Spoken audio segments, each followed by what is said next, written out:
Shalom, shalom à tous les enfants de Dieu partout dans le monde. Que la grâce et la paix de notre Dieu vous soient multipliées dans le nom glorieux et puissant de notre Dieu et de notre Seigneur de gloire, Jésus-Christ de Nazareth, l'unique et le seul vrai Dieu, le roi des rois, le Seigneur des seigneurs. Nous bénissons encore l'Éternel pour ce jour qu'il nous accorde. Aujourd'hui, nous allons nous entretenir encore sur un nouvel enseignement que nous avons intitulé « La femme de Lot ». Donc nous allons essayer un peu de nous entretenir sur ce thème ces jours-ci par la grâce du Seigneur. Donc prenons nos Bibles et nous allons débuter. Prenons nos Bibles. Je répète, la femme de Lot. Okay. Genèse chapitre 19. On va prendre le temps de lire un peu. Genèse au chapitre 19. Genèse chapitre 19. On y est ? Je commence la lecture. Les deux anges arrivèrent à Sodome sur le soir. Lot était assis à la porte de Sodome. Quand Lot les vit, il se leva pour aller à leur rencontre et se prosterna la face contre terre. Puis il dit : « Mes seigneurs, détournez-vous, je vous prie, pour entrer dans la maison de votre serviteur et passez-y la nuit.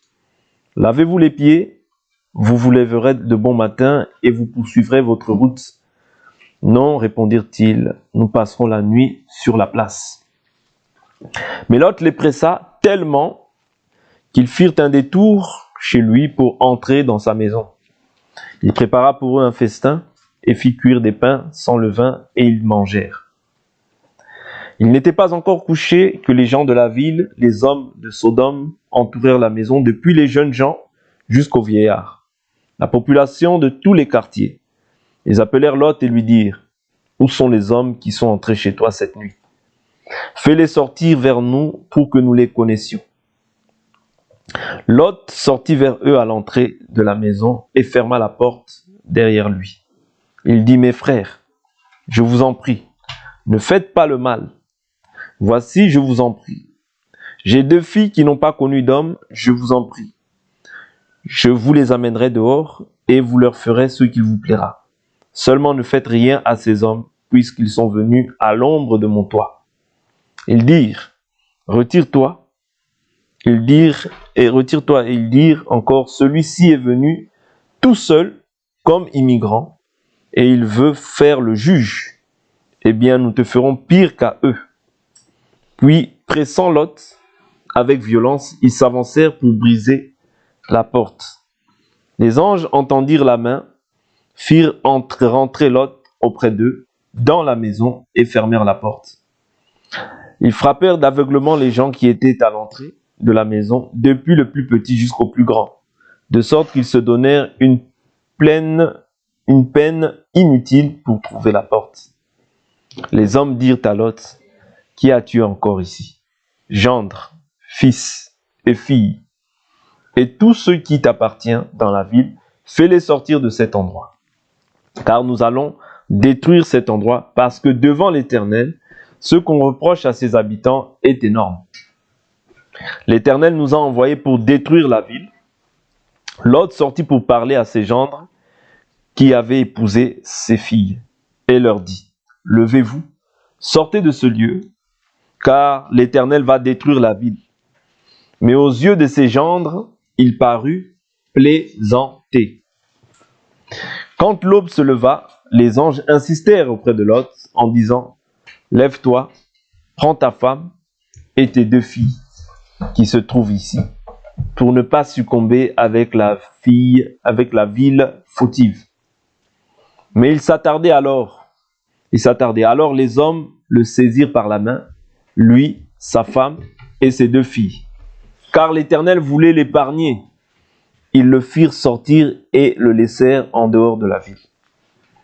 Après les avoir fait sortir dans les environs, l'un d'eux dit : « Échappe-toi pour ta vie, ne regarde pas derrière toi et ne t'arrête pas dans toute la plaine.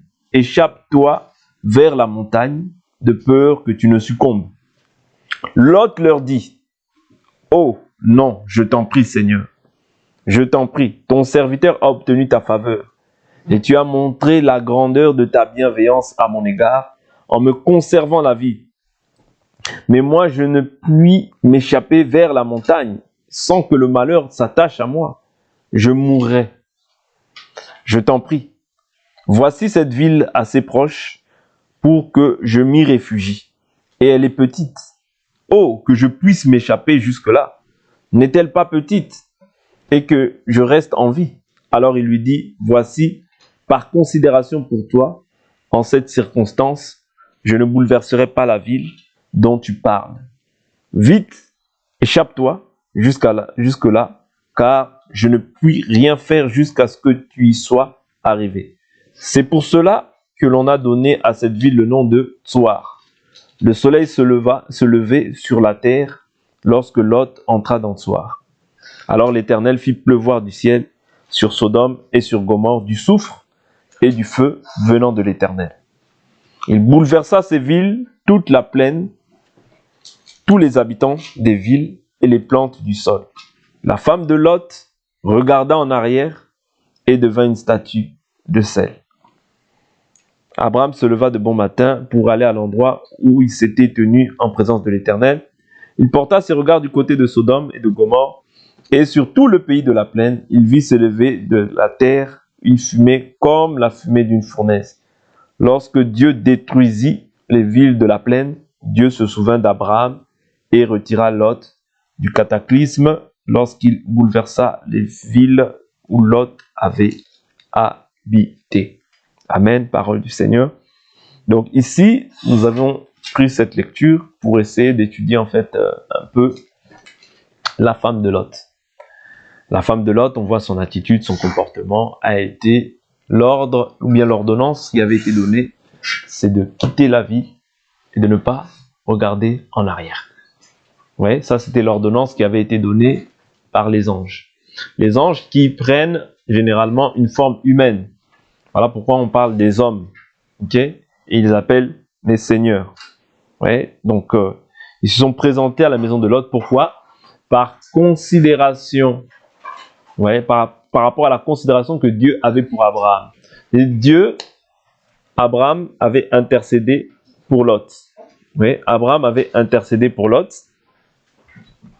Abraham avait intercédé et Dieu a visité Lot. Et qu'il a fait sortir de Sodome et Gomorrhe. Pourquoi? Pour qu'il n'ait pas, en fait, part à la destruction avec ceux qui agissaient d'une manière qui était contraire à la volonté de Dieu. Qu'est-ce qui régnait en Sodome à ce moment-là? C'était l'homosexualité. Est-ce que vous comprenez? L'homosexualité, c'est-à-dire, quel a été le péché de ces gens-là? Ils allaient homme avec homme, ouais, homme avec homme. Parce que quand ils voient les anges, qu'est-ce qu'ils disent dans Genèse chapitre 19? Il dit quoi? Il dit, Genèse chapitre 19, verset 4, il dit, il n'était pas encore couché que les gens de la ville, les hommes, ouais, de Sodome, entourèrent la maison depuis les jeunes gens jusqu'aux vieillards. Ouais, la population de tous les quartiers. Ils appelèrent Lot et lui dirent, où sont ces hommes qui sont entrés chez toi cette nuit? Fais-les sortir vers nous pour que nous les connaissions. Là, ils disent ça dans un langage assez approprié pour ne pas scandaliser, mais en fait, les connaître, c'est autrement dit avoir des rapports. Ouais, voilà, les rapports avec eux. Ce qui revient à dire que c'était l'homosexualité qui régnait.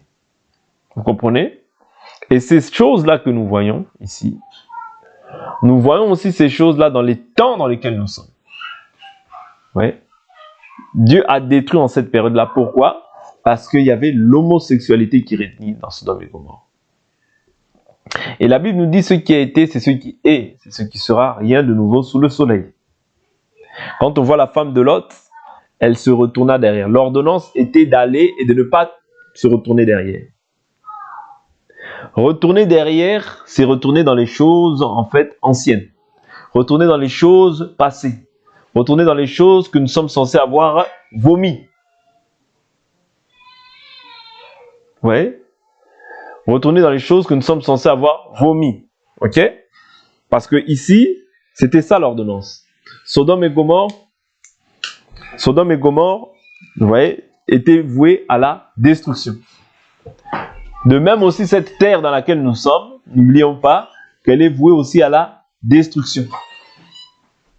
Oui, parce que plusieurs, selon que le livre de Pierre nous dit, allons rapidement dans le livre de Pierre. Le livre de Pierre nous dit quoi? Oui. Allons rapidement dans le livre de Pierre pour voir ce qu'il dit. Je suis dans le livre de 2 Pierre chapitre 3. 2 Pierre chapitre 3. Je prends à partir du verset 2. Même verset 1. 2 Pierre 3, verset 1. Voici déjà, bien aimé, la seconde lettre que je vous écris en toutes deux. Je fais appel à des souvenirs pour éveiller en vous une claire intelligence, afin que vous vous souveniez des prédictions des saints prophètes et du commandement du Seigneur et Sauveur transmis par vos apôtres. Sachez avant tout que dans les derniers jours, il viendra des moqueurs, pleins de railleries, qui marcheront selon leur propre convoitise et diront: où est la promesse de son avènement? Car depuis que les pères sont morts, tout demeure comme depuis le commencement de la création. En effet, ils oublient volontairement qu'il y eut autrefois des cieux et une terre qui du milieu de l'eau et formée par l'eau surgit à la parole de Dieu. Et que par les mêmes causes, le monde d'alors périt submergé par l'eau. Mais par la même parole, les cieux et la terre actuelle sont gardés en réserve pour le feu en vue du jour du jugement et de la perdition des impies. Mais il est un point que vous ne devez pas oublier, bien-aimés, c'est que devant le Seigneur, un jour est comme 1000 ans, et 1000 ans sont comme un jour. Le Seigneur ne retarde pas l'accomplissement de sa promesse, comme quelques-uns le pensent. Il use de patience envers tous, il ne veut qu'aucun périsse, mais il veut que tous arrivent à la repentance. Oui. Le jour du Seigneur viendra comme un voleur. En ce jour-là, les cieux passeront avec fracas. Les éléments embrasés se dissoudront et la terre avec les œuvres qu'elle renferme sera consumée. C'est ce qu'il faut garder à l'esprit. Quand tu es un enfant de Dieu, il faut toujours garder à l'esprit que cette terre, tout ce à quoi tu peux t'affectionner, ça passera. De même que Sodome et que la terre, vous voyez, les habitants de la terre aussi, cette terre a été détruite déjà par les eaux. Mais Dieu a dit: je ne détruirai plus la terre par les eaux. Mais il n'a pas dit que je ne détruirai plus la terre, mais il a dit qu'il ne détruira plus par les eaux. C'est pour ça que tu dois avoir toujours cette confession que je ne suis qu'un passager et un pèlerin sur cette terre. Afin que ton espérance, tu ne la bases pas sur les choses de la terre. Quel était le défaut de la femme de Lot? C'est qu'elle a regardé en arrière. Et la Bible nous dit quoi? Dans le livre, que le fait qu'elle ait regardé en arrière, qu'est-ce que cela veut dire? Prenons l'écriture, une écriture dans le livre de Luc chapitre 17. Luc chapitre 17, pour voir un peu qu'est-ce que cela veut dire, le fait de regarder en arrière. Vous voyez, il y avait une symbolique, en fait, qui était liée au fait qu'elle regarde en arrière. C'est-à-dire, ce qui a été, la Bible, c'est pour ça que la Bible nous dit, tout ce qui a été écrit, l'a été pour notre instruction. Ça veut dire que même dans le fait qu'elle se retourne derrière, et qu'elle a été transformée en statue stèle, c'est pour ton enseignement à toi aujourd'hui. C'est pour que toi, dans les temps dans lesquels tu es, que tu ne puisses pas regarder en arrière. Regarder en arrière, c'est regarder les choses que tu as vomies. Regarder à ta vie ancienne, à ta vie passée. C'est ce que Dieu veut détruire en toi. Parce que c'est ce qui déplaît à Dieu, ta vie ancienne. Est-ce que vous comprenez? Prenons Luc chapitre 17. Luc chapitre 17. Toute personne qui regardera en arrière subira aussi, c'est-à-dire toute personne qui regardera en arrière subira aussi les mêmes conséquences, mais d'une autre manière. Parce que le fait de regarder en arrière, c'est ce qui déplaît à Dieu. Luc 17. Luc 17, nous prenons à partir du verset...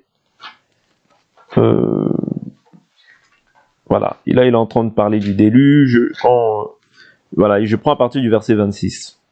Il dit: ce qui arriva au jour de Noé arrivera de même au jour du Fils de l'homme. Vous voyez? Ce qui arriva au jour de Noé. Qu'est-ce qui est arrivé au jour de Noé? La terre a été submergée par les eaux, comme nous l'avons lu dans le livre de Pierre chapitre 3. Ok? Les gens, qu'est-ce qu'ils faisaient? Ils mangeaient, ils buvaient, se mariaient, étaient donnés en mariage, jusqu'au jour où Noé entra dans l'arche. Le déluge vint et les fit tous périr. Est-ce que manger c'est mauvais? Non. Est-ce que boire c'est mauvais? Non. Est-ce que se marier c'est mauvais? Non. Est-ce que être donné en mariage est mauvais? Non. Mais ces choses-là, il ne faut pas que ces choses-là remplissent ton cœur. Il faut que tu vois ces choses-là comme étant quelque chose de passager, comme étant rien. C'est pour ça que Paul dit que celui qui achète soit comme s'il n'achetait pas, que celui qui est marié soit comme s'il ne l'était pas, que celui qui profite du monde soit comme s'il n'en profitait réellement pas, car la face de ce monde passe. Or, je veux que vous soyez sans inquiétude. C'est-à-dire, ces choses-là peuvent nourrir, développer en toi de l'inquiétude. Ah, mon mariage, ah, ma voiture, ah, ma maison, oh, mais ça peut développer en toi de l'inquiétude. Or, ce que Dieu veut bannir en toi, c'est l'inquiétude. Ouais, c'est plutôt que tu aies confiance en ce qu'il dit dans sa parole et que tu saches que Dieu est capable de faire au-delà même de ce que tu entends, de ce que tu penses. Vous comprenez? C'est ces choses-là qui font naître de l'inquiétude dans le cœur de l'homme. Parce que ces choses-là ont été. Nous ne serons pas les premiers à nous marier. Nous ne sommes pas les premiers à manger, ni à boire. C'est les gens l'ont fait. Mais tu peux faire ces choses, mais si la crainte de Dieu n'est pas au milieu de toi, parce que ces choses-là, en fait, ce sont des choses qui peuvent te détourner de la crainte de Dieu. Ce n'est pas en vain qu'il mentionne ces choses-là. Manger, boire, se marier, être donné en mariage. Ce n'est pas en vain. Ouais. Le souci peut montrer à cause de ces choses-là. Mais toi, il faudrait que tu bannisses tout souci de ton cœur. Ouais. Il en sera comme au temps de Lot.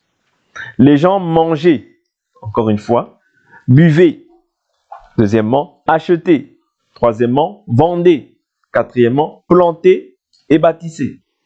Toutes ces choses-là, comme je vous dis, peuvent créer dans l'homme le souci, peuvent éloigner l'homme de Dieu. Il faut que j'ai. N'oubliez pas la raison pour laquelle tu es sur terre. En fait, être en Christ, c'est être renouvelé. Ouais. Tu es une nouvelle créature, mais tu dois aussi apprendre à marcher en nouveauté de vie. Ouais, à être renouvelé dans ta pensée, dans ta manière de penser, dans ta manière de concevoir les choses. Tu ne peux plus concevoir les choses comme tu les concevais avant d'être en Christ. Non, sinon il y a un problème. Toi, quand tu marches, quand tu vis, tu dois savoir dans un premier temps qu'est-ce qui plaît à Dieu. Tu dois chercher à savoir qu'est-ce qui plaît à Dieu. Comment est-ce que je peux me rapprocher de Dieu? C'est ça qui doit être ta volonté. Dieu te dit qu'il ne t'abandonnera pas, il ne te délaissera pas. Ouais. Quand tu as un besoin, tu dois le faire simplement savoir à Dieu. Et Dieu qui est injuste, et Dieu et qui est juste, du moins, t'accordera ce qui est bon pour toi. Ouais. Ce qui est de l'ordre du besoin. Faites savoir vos besoins à Dieu par des prières et des supplications. C'est tout. Tout ce que vous demanderez avec foi par la prière, croyez que vous l'avez reçu, vous le verrez s'accomplir. C'est ça que Dieu attend de nous. Jésus, la Bible nous dit, le Fils de l'homme n'a ni lieu où fouler sa tête.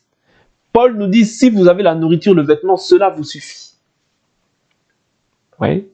La simplicité avec laquelle ils marchaient les apôtres, la nourriture et le vêtement, cela nous suffit.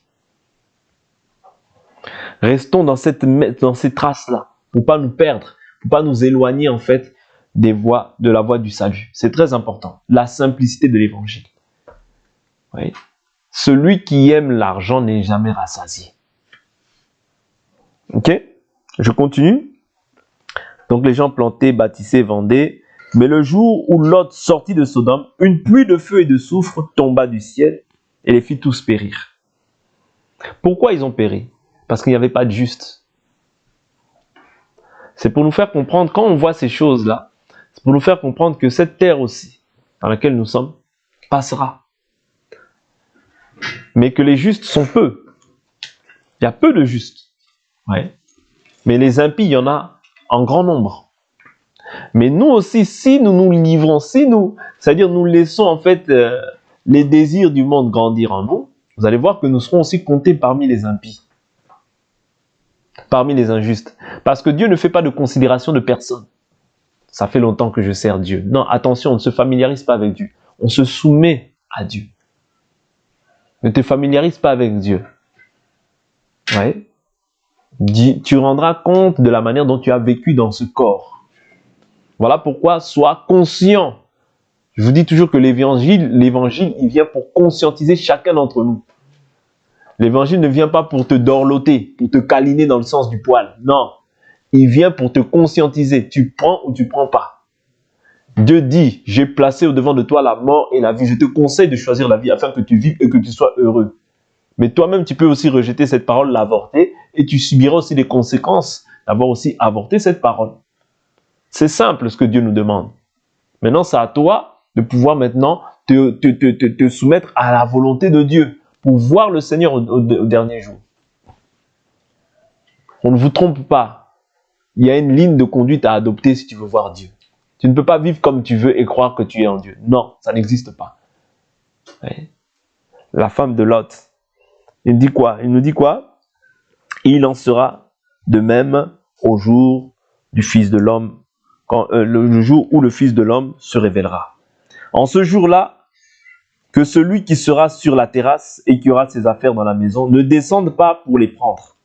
Et que celui qui sera dans les champs ne retourne pas non plus en arrière. Souvenez-vous de la femme de Lot. Oui. Celui qui cherchera à préserver sa vie. Ah, donc on comprend que là maintenant, elle cherchait quoi? À préserver sa vie. Autrement dit, à garder sa vie. La perdra. Oui. Et celui qui la perdra, la retrouvera. Je vous ai toujours dit que la foi que nous confessons, c'est qui perd, gagne. Tu veux garder ta vie dans ce monde? Dieu te dira, il n'y a pas de souci. Mais Dieu, dans son amour, qu'est-ce qu'il te fait? Il te rappelle toujours quelle est sa volonté. Pourquoi? Pour que toi, tu ne périsses pas avec les impies. Pour que toi, demain, tu ne sois pas avec les impies, mais que tu sois avec les justes. Mais pour demeurer avec les justes, il y a une discipline. Ouais, il y a une vie. Il y a un style de vie que Dieu veut pour toi, qu'il a réservé pour toi. Si tu prétends être son enfant. Celui qui veut perdre sa vie, celui qui veut garder sa vie la perdra. Mais celui qui la perdra la retrouvera. Oui. Et ici, on voit par la suite la manière dont l'enlèvement va s'effectuer. Oh non, moi j'ai mon père, j'ai ma mère. Non, tu seras tout seul. Il dit, je vous le dis, en cette nuit-là, de deux personnes qui seront dans un même lit, l'une sera prise et l'autre laissée. Oh non, moi mon père il dit ça. Oh non, mon père il dit ça. Que dit la parole? Observe les commandements du Seigneur. Observe ce que la parole de Dieu dit.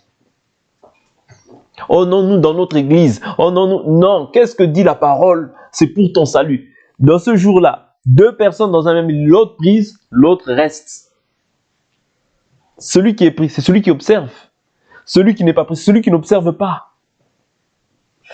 Ne te dis pas, oh, je fais ça pour l'autre, je fais ça pour mon père, je fais ça pour... Non, tu ne fais ça pour personne, tu fais tout pour plaire à Dieu. Parce qu'au jour du jugement, tu ne seras pas avec moi. Tu seras seul devant ton Créateur. Et Dieu aura tout mis, parce que Dieu fait tout pour que nous puissions hériter du salut. Dieu nous a tout donné. Oui. Il nous a déjà tout dit, il nous a déjà tout révélé. Maintenant, c'est à toi d'accepter, de pratiquer ou de refuser. Et si tu refuses, il y aura les conséquences. Si tu acceptes aussi, il y aura aussi les conséquences qui accompagnent le fait que tu as accepté. Accepter, ce n'est pas dire simplement j'accepte Jésus. Non. Le Seigneur dit, pourquoi m'appelez-vous Seigneur, Seigneur, et ne faites-vous pas ce que je vous commande? Il y a des commandements qui sont liés au fait que tu puisses dire que moi je suis chrétien ou chrétienne. Non, dis pas je suis chrétien et chrétienne et tu fais comme tu veux, ça ne sert absolument à rien, tu perds ton temps.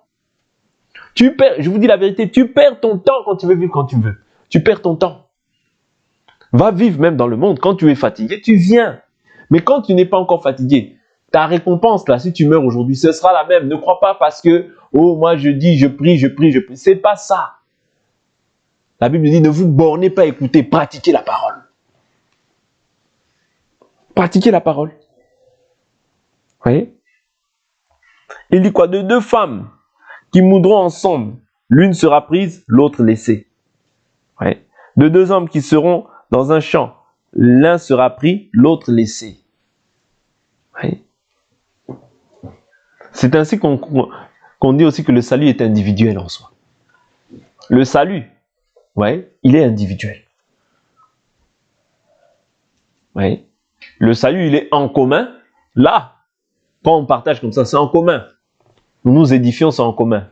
Mais en réalité, ouais, en réalité, si le Seigneur vient, on verra que là, le salut, il est individuel. Parce que la Bible nous dit, chacun rendra compte de la manière dont tu l'auras vécu dans ce corps. Ce que tu entends, pratique-le pour ton salut. Ce que tu entends, pratique-le pour ton salut. La Bible dit, aujourd'hui, si vous entendez sa voix, n'endurcissez pas vos cœurs, comme au jour de la révolte. C'est aujourd'hui. Ton salut, c'est aujourd'hui. Cette parole que tu entends, c'est la grâce de Dieu pour toi. C'est Dieu qui tend sa main vers toi pour que tu reviennes de tes mauvaises voies. Pour que tu abandonnes tout ce qui est inique, tout ce que Dieu n'agrée pas. Et quand tu te bornes, attention. Oui. Attention. Parce que quand tu te bornes, quand Dieu te parle, tu fermes ton cœur. Quand Dieu te parle, tu fermes ton cœur. Dieu peut aussi t'envoyer une puissance d'égarement pour que tu crois au mensonge. Et pour que tu sois jugé pour avoir pris plaisir à la vérité, plutôt que d'avoir pris plaisir au mensonge, plutôt que d'avoir pris plaisir à la vérité. Ça, c'est 2 Thessaloniciens chapitre 2. Aussi, Dieu leur envoie une puissance d'égarement. Si Dieu t'envoie une puissance d'égarement, qui va te ramener dans la vérité? Tout ce qu'on va te dire, non, non, non. C'est toi.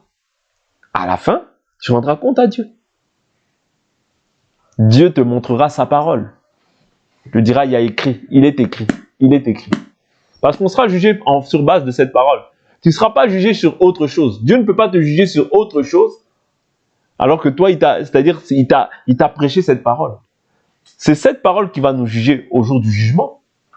Cette parole que nous prêchons là, c'est cette même parole qui va te juger.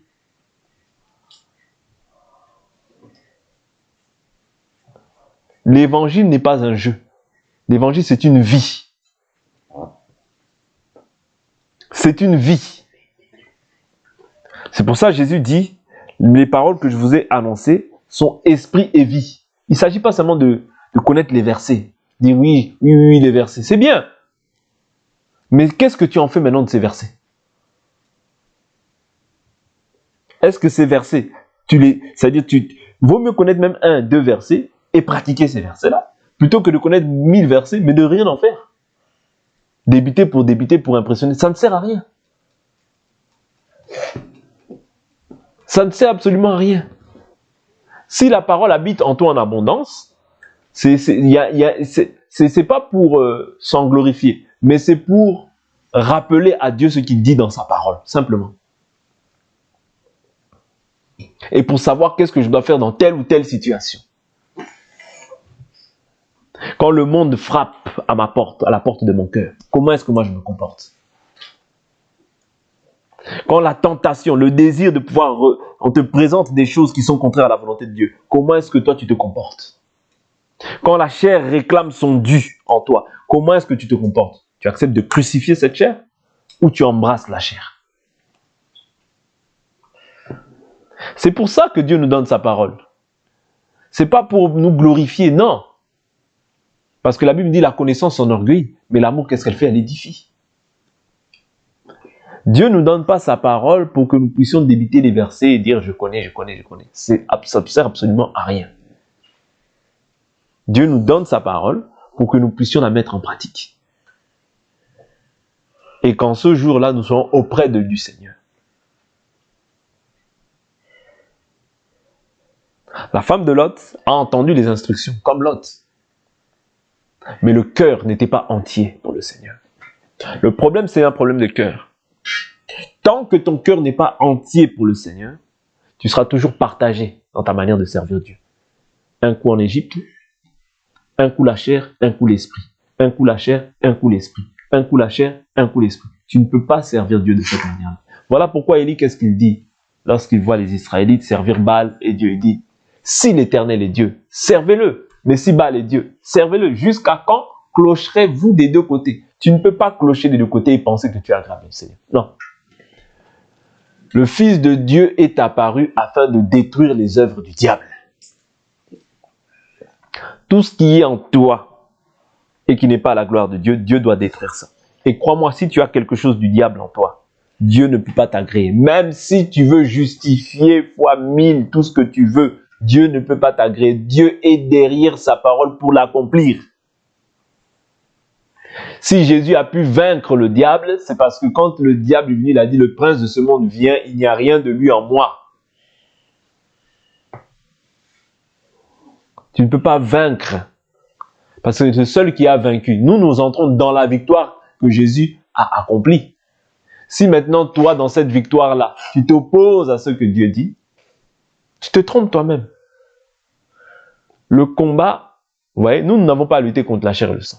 Nous luttons pour pouvoir, nous luttons pour pouvoir accéder au royaume. Nous nous efforçons, vous voyez, à mettre notre gloire dans la croix de Jésus, dans la croix de Christ, mais nous luttons et nous persévérons pour ne pas nous détourner, pour ne pas nous éloigner en fait de l'évangile qui nous a été présenté. Ouais. Nous luttons pour ça. Mais nous ne luttons pas contre les individus. Nous présentons seulement aux individus la parole de Dieu afin que nous la gardions pour le salut. C'est tout. Le salut, ce n'est pas simplement j'ai accepté Jésus-Christ comme mon Seigneur et Sauveur. Oui, ça c'est le salut complet. Mais le salut, après, il y a des préceptes, des règles que Dieu a établies pour le salut. La femme de Lot est sortie. Ce n'est pas le fait d'être sorti qui détermine la fin. Tu peux sortir, mais est-ce que tu vas arriver à destination? Le problème, c'est d'arriver à destination. Tu es sorti, c'est bien, c'est un pas que tu as effectué. Ouais. Les Israélites sont sortis d'Égypte, c'est bien. Ils ont traversé la mer Rouge, c'est bien. Qui est le symbole du baptême, c'est bien. Ils se réjouissaient tous quand ils ont vu Pharaon et son armée dans les eaux. C'est bien, c'est une bonne chose. Mais est-ce que tu vas achever? Le problème, c'est d'achever la course. Ouais. Le problème, c'est d'achever la course. Comme Paul dit, j'ai combattu le bon combat, désormais la couronne de justice m'est réservée. Le Seigneur me le donnera à moi, ainsi qu'à tous ceux, qui auront persévéré. C'est-à-dire, le but pour lequel nous sommes en Jésus, n'oubliez pas, c'est pour achever. C'est ainsi que la Bible nous dit, vaut mieux la fin d'une chose que son commencement. Tu peux bien commencer, mal finir. Tu peux mal commencer, bien finir. Mais à la fin, à l'arrivée, que tu puisses finir. Que tu puisses finir la course. Je prends encore une autre écriture qui va nous aider. Je prends une autre écriture. Luc chapitre 9. Luc 9.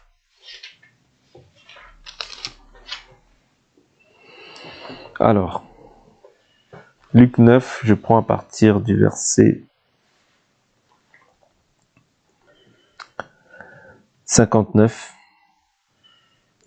Il dit à un autre, « Suis-moi ».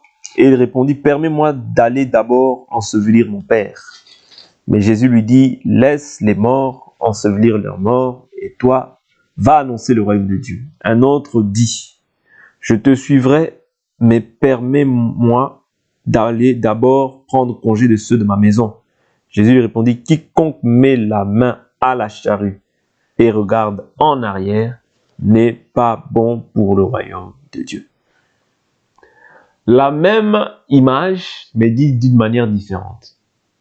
Tu as mis la main à la charrue. Autrement dit, tu es en Christ. Tu ne peux plus regarder à l'arrière. Qu'est-ce qu'on pense de moi? Qu'est-ce qu'on va dire de moi? Qu'est-ce que le monde pensera de moi? Qu'est-ce que... Non. Nous sommes de Dieu. Le monde entier est au pouvoir du malin. Tu as mis la main à la charrue. Quand tu regardes derrière, quand tu regardes ce que les gens disent, quand tu regardes ce que les gens pensent, tu n'as pas encore compris la raison pour laquelle tu es en Christ Jésus. Tu es en Christ Jésus pour avoir une odeur nauséabonde pour ceux qui vivent selon le monde. Tu es en Christ Jésus pour détruire les désirs du corps. Tu es en Christ Jésus pour détruire les désirs du corps. Afin de vivre, afin de terminer. Parce que celui qui en a fini avec la chair, en a fini avec le péché. C'est ce que l'Écriture nous dit. Vous voyez, celui qui en a fini avec la chair, on a fini avec le péché. Ça, c'est Romains qui nous parle de ça. Romains 6, je crois. Vous voyez.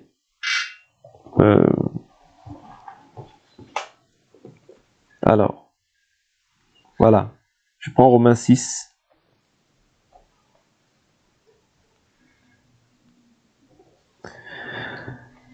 Je prends Romains 6, verset 5. En effet, si nous sommes devenus une même plante avec lui par la conformité à sa mort, nous le serons aussi par la conformité à sa résurrection. Nous savons que notre vieille nature a été crucifiée avec lui, afin que ce corps de péché soit réduit à l'impuissance, et que nous ne soyons plus esclaves du péché, car celui qui est mort est quitte du péché.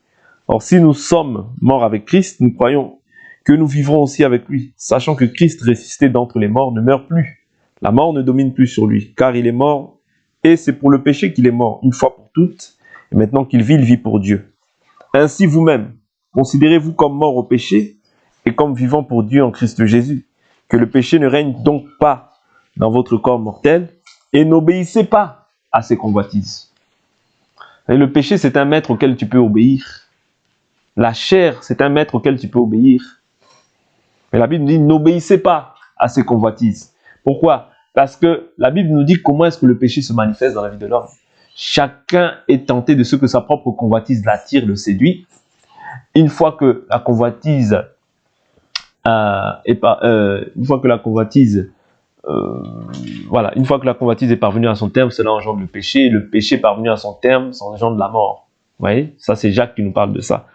Donc, simplement pour nous faire comprendre qu'il y a des étapes. C'est-à-dire, quand il y a déjà la convoitise, c'est une étape que tu as franchie. La convoitise va entraîner le péché, c'est une autre étape. Le péché va entraîner la mort, c'est une autre étape. Vous voyez, le péché doit parvenir à son terme, et quand le péché est parvenu à son terme, ça engendre la mort. Vous voyez, toutes ces étapes, c'est simplement pour t'éloigner du Seigneur à la fin. Et c'est ça, c'est ce à quoi l'enfant de Dieu doit prendre garde. La femme de Lot, vous voyez, avait le cœur encore en Égypte, le cœur encore à Sodome. Bien qu'elle est sortie, mais son cœur n'était pas encore pleinement, c'est-à-dire, il n'était pas encore entier pour le Seigneur. Lot, vous voyez, avait une relation avec Dieu, ce qui est différent. Pourquoi? Parce que la Bible nous dit que Lot torturait son âme de juste chaque jour par les iniquités qu'il entendait et voyait. C'est-à-dire, il avait une relation avec Dieu. Vous voyez? Et cette relation-là, quand les anges sont venus, il les a reconnus. Il les a reconnus. Et il est sorti assez facilement. Mais la femme de Lot avait encore le cœur attaché à Sodome. C'est pour ça que je vous dis que Dieu veut d'abord ton cœur. Que ton cœur soit entier pour lui. Qu'il n'y ait pas de partage dans ton cœur. Qu'il n'y ait pas encore des choses qui peuvent créer un obstacle à la volonté de Dieu dans ta vie. Parce que cet obstacle-là, en réalité, ça devient une idole devant Dieu et qui doit tomber. S'il y a quelque chose encore qui te retient dans ce monde, qui te retient à faire la volonté de Dieu dans ce monde, ça veut dire que c'est ça l'idole. Et cette idole-là doit être détruite. Si elle n'est pas détruite, c'est quelque chose qui résiste à Dieu encore. Et Dieu ne peut pas travailler avec une personne qui est encore partagée dans son cœur. Tu ne peux pas. Parce que cette personne-là, elle ne comprend pas, en fait, la raison pour laquelle Dieu l'a appelée. Quand tu comprends la raison pour laquelle Dieu t'a appelé, ouais, tu dois devenir une nouvelle créature. C'est-à-dire qu'il n'y a rien, comme Paul dira, rien ne nous séparera de l'amour du Christ. Ni la mort, ni la tribulation, ni la faim, ni le dénuement, ni le péril, ni les choses d'en haut, ni les choses d'en bas. Ouais. Ouais. Ni le péril, ni le dénuement, voilà, tout ça. Il en parle pourquoi? Parce que rien ne peut le séparer de l'amour de Dieu.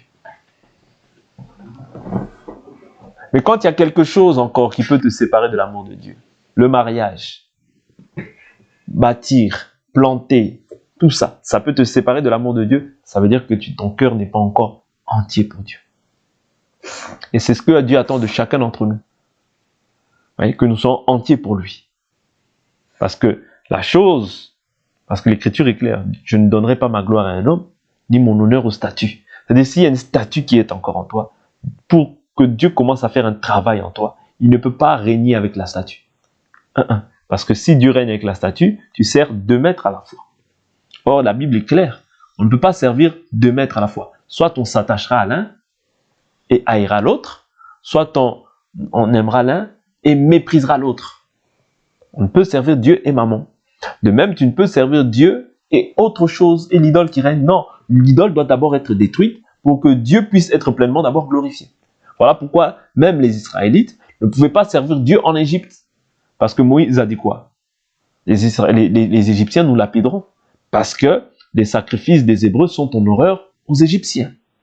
Vous comprenez? C'est-à-dire ta vie à toi, la vie que tu mènes en Christ, est une vie qui est nauséabonde, désagréable en fait pour ceux qui vivent encore dans le péché. Ceux qui vivent encore, ceux qui, je dirais même pas vivent dans le péché, ceux qui sont encore en dehors de la volonté de Dieu. Parce que quand on parle du péché, on parle réellement des enfants de Dieu. Mais le païen, c'est un pécheur. Quand on parle du péché, on parle des enfants de Dieu, qui peuvent être amenés à manifester une œuvre dans la chair. Mais quand on parle des pécheurs, eux, c'est-à-dire que l'odeur des sacrifices des Hébreux, autrement dit des enfants de Dieu, c'est une odeur nauséabonde. C'est une odeur nauséabonde. Voilà pourquoi il faut choisir maintenant qui tu veux servir. Soit les dieux qu'ont servi vos pères de l'autre côté, soit l'Éternel. Dieu t'appelle à faire un choix. Ce choix-là ne sera pas facile parce que ce choix-là implique une crucifixion. Ces choix-là impliquent des séparations.